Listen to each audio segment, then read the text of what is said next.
Yeah, First of all, I just want to say something, which I admire a TV show. This is their third season, right? So you could grab your balls and go on the third season. By that, I mean, you could take as long as you want to build up the storylines. And then when you finally execute, huge cannonball splash. Yeah. The first few episodes came out and people were writing this shit off. They're like, oh, they lost it. The first two seasons were good. I still feel that way. Interesting. Yeah, So even after this episode, This episode was weird as fuck. Yeah. Okay, It was fair my enough. least favorite. I didn't feel that way. Okay, let me just get out what people were yeah. saying. And I spoke to one of the producers of the show, and he was like, yeah, it's annoying that there's like a lot of criticism about it, but like we're building up towards this thing. And I was like, I think that takes courage. Like now with the internet culture, you just want to give everybody something in the first 3 seconds so they don't scroll away. Yeah. So I think it's brave to actually slow play something. Yeah. And then deliver big 5 episodes in or 6 episodes in. And the reality is with the, binge culture, people can just, if they turned it off after 2 episodes and they find out something crazy happened on 6, one weekend, they'll just plow through the rest of them. So you can really let these characters marinate. Can't we give a show time? Right? Like they had 2 great seasons. They deliver every time. The show opens with a murder, a mass shooting at a resort. Yeah. And everyone on episode 2 is like, oh, this sucks.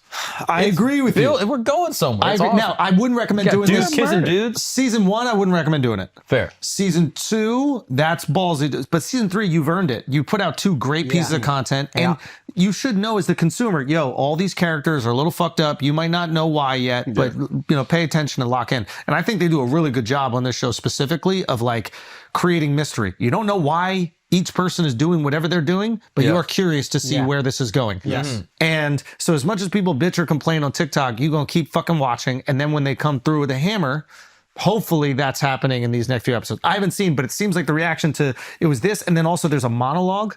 Oh, yeah. It goes crazy. Oh, Sam Rockwell. Sam Rockwell. And I love the fact that they didn't even mention he's in the show. Usually you have an actor of that size on a show like this. There's not a lot of big actors in the show.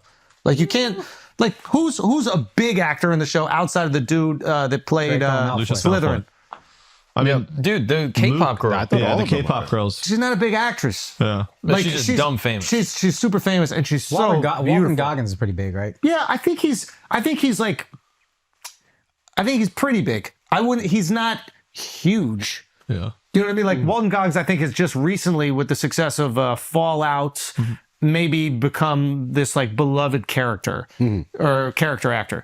But like, there's not like huge superstars in the show. Like also like the fat white bitch from the previous seasons. Like she was like a pretty famous person, and she got famous from being on the show. And I miss her, man. Coolidge. She made the fucking show. Jennifer Coolidge. Sorry that I called Anyway, her my that point way. is like You're really funny. When you have an actor of Sam Rockwell's his name, his size on a show where there's not a lot of huge marquee actors, usually you would put in the promo. You'd be like, oh, by the way, this guy's coming, so you guys should watch. The fact that they don't even mention it, he's not even in the credits or anything like that.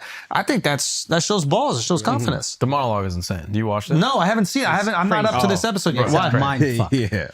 Why is it so good? No, it's not so good. It's just disturbing. It's crazy. Really? He basically just shows like the end game, like reductionism of like sex addiction. So it's like I was addicted to party and sex, and then I got addicted to. I wanted to be the guy. I wanted to be the girls that were getting fucked. So I brought these guys over to fuck me, and then I wanted the girls to see me getting fucked, so I could look her in the eye, so she could see me getting fucked by me. And then the whole time, Goggins' character is like, huh? Like he's just being us. It's awesome. Us at home. It's amazing. It's so well done, and like it's perfect. I mean, Rockwell's such a good actor. No, he's a beast. Unbelievable. He's awesome. There's he's a beast. I will say in this show, in the first few episodes that I've consumed, the relationship between the 3 girls, watching my wife watch those 3 girls is unbelievable.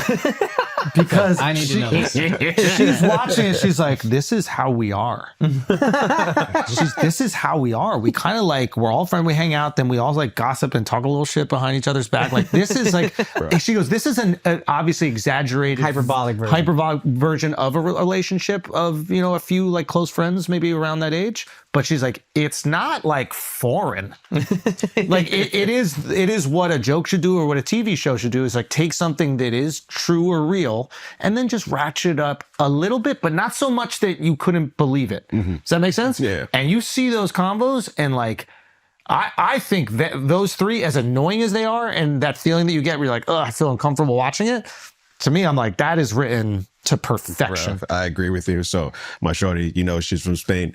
She every time when she hangs out with some like American women, she's like, that is that.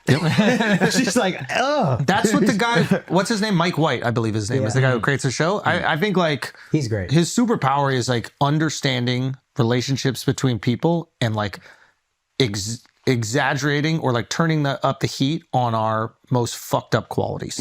Because everything is kind of these relationships between like the hot young girl and like the older dude that like pays for everything like that. Yep. Like it's toxic, but it's not abnormal from relationships you've seen. Like this shit is, he's good. And I think that's why you relate to it so much. Like there's a little part of you that kind of like either sees somebody you know or even yourself in these characters. The waspy, douchey older brother like that. He nails that. He nails that. Son, the mom, the pill popping. So perfect. My lorazepam. Oh shit! First I of all, haven't been around one of those. that's Pill mom? That's some like Oh, that's some suburban white shit. Like in the city, we didn't experience a lot of that. Sometimes on the Upper East Side, you get a little bit of it, but like a lot of those moms were like high performing, like working moms and shit like that. The mom at home who marries the rich guy, but like really cares about her place in like local society. I mean, like how she relates to these people. The HOA. Say that again. The HOA. The HOA, mom. like the homeowners association, like, and also the judgment that she has. Like, we're not trashy, we're classy. Like, I mean, she is. What is that woman's name? Parker Posey. That woman. She's a good dude. Gone Girl. That's Gone Girl. I'm pretty sure. Wait a minute, is Parker Posey Gone Girl? No. That's Oh, Rosamund. yeah. Oh, okay. She was in, is it 6 Feet Under or something like that? I don't know. She's been in some shit, obviously, but she deserves to win some shit. Every time she talks, if I'm on that set and I'm one of the other actors, I'm laughing every time she talks. It's so funny. Yeah. Like, I don't understand how you keep a straight You're gonna face. stay here in Taiwan? Yeah. You can't be in Taiwan. You can't. Die. That's the last episode. Yeah. Yeah, she's unbelievable. I mean, I've heard some theories. go. That because this guy's stealing all her lorazepam, right? Yes. And he's the only one that knows where it is. She showed him, hey, I'm putting my purse underneath this thing with the drugs. That's my episode that I just watched. Yeah. And then all of a sudden all the drugs go missing. And she's like, where are my drugs? And she knows that he's the only one that knows where it is. So is it possible that she knows that he's drugging himself and that is somehow aware of the empire falling down? Yes, or she just doesn't want to acknowledge or admit that her husband, who is this like pillar of society, whose father or grandfather was a governor of North Carolina, wherever the fuck they're from. Ostensibly a good dude. Like most of the time you see these guys in movies, they're cheating on their girls, they're XYZ. And then he says early in the episode, early in the season, the guy that's going to jail, he's like, I was doing you a fucking favor. This didn't even help me. I was just trying to help you out. And you said nothing could happen. So like, he's not some piece of shit, ostensibly, again, some piece of shit scumbag fucking everybody over to get his wealth. He tried to help a guy out, and now it's coming back to bite him in the ass. And it seems like a fairly connected father. His kids love him, and you see that guy falling. Yeah. Even, I don't know how far, again, I don't know what happens in the next couple episodes, because I think I just watched 3, or maybe I watched a little bit 4. You're only one episode behind. Okay, so the daughter is a fucking bitch. Like After this episode, oh no, I haven't even seen this episode. Oh, but wow. the fact that she makes the whole family take a 35-hour flight to go to this thing so that she can, like, what was it? She wanted to interview a Yeah, she monk? wanted to go live in a monastery. No. She told them to interview For the monk. thesis, His yeah. for my yeah. thesis, and in reality, it's just so she could see if the monastery's good and then live there. It's like she's That's trying fair. to act like she's this like holier than thou. Like, I don't have attachments. I'm Buddhist. It's like, no, you're the most entitled little fucking.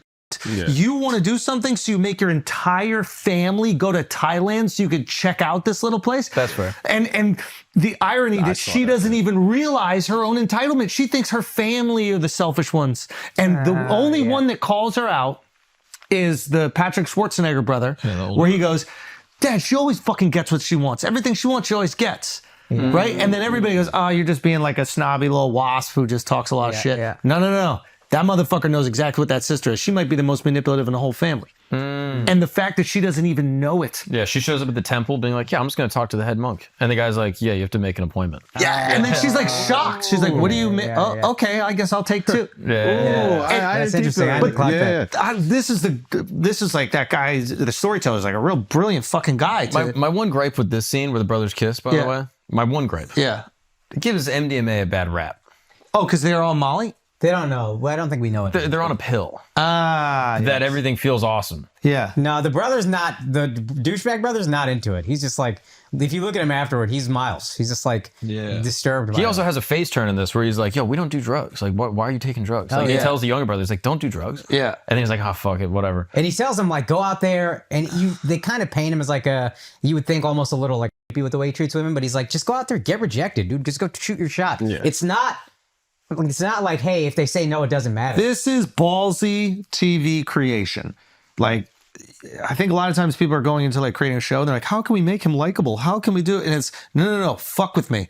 Do what they did in Game of Thrones. You like Jaime Lannister? He's a piece of shit. Yeah. When you like him again, no, he's the worst human being ever. Then you like him again. Fuck with my emotions a little bit. Yeah. Make me fall in love with the character and then break my heart. And it's more accurate. We are all good and bad.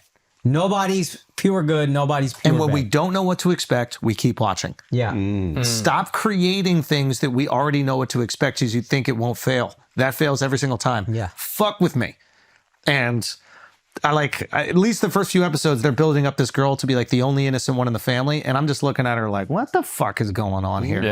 And then You she goes, clocked it. That's don't tell him, but that's what I'm actually going to stay here for a year. Yeah.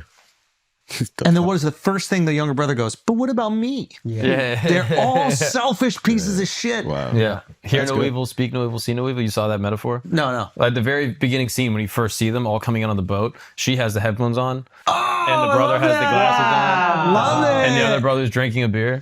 So like I know. they represent like the three monkeys. Wow. Yeah, I saw it on Reddit. I was like, oh, that's really clever. But I know multiple people that won't do MDMA because they're like, oh, it makes you gay. And I was like, no, it doesn't. And then this comes out. I'm like, nah, Well, if you're gay, it does. Are we more bothered by the gay or the incest? I just feel like well, this is I brought this. No. That's the thing. I brought this up to my wife. She was like, yeah, that's so weird. I was like, I completely agree. But also, if it was hot twins, we'd be like, pretty chill. no, that's Pretty sick. cool. No. Girls? Wait, girls. Yeah. Yeah. Oh, okay. You gotta specify Yeah, that. this is my point. If it's two hot girl twins, people would be like, pretty chill. I've told you guys this, right? When I dated those one of the girls was a twin, and I was like, "You guys ever, done like a threesome?" And then they were like, "That's incest," and I was like, "For y'all." But yeah, I know. So I guess they're like doing the kiss shit. It is weird. It's weird that the brother was like looking at him. Like that scene wouldn't be as weird if the brother wasn't gazing into Patrick Schwarzenegger's it makes ass. it creepy because this brother's into it. Yeah. And then goes back. Like they just needed to kiss. And then they're like, well, that's not enough. So they do a little more. And then he does it and then goes back again. Yeah. Yeah. See that? Ugh. And then I think he goes back again. Akaash won't look. Yeah. I know. Just look at it, dude. I did that when it was on.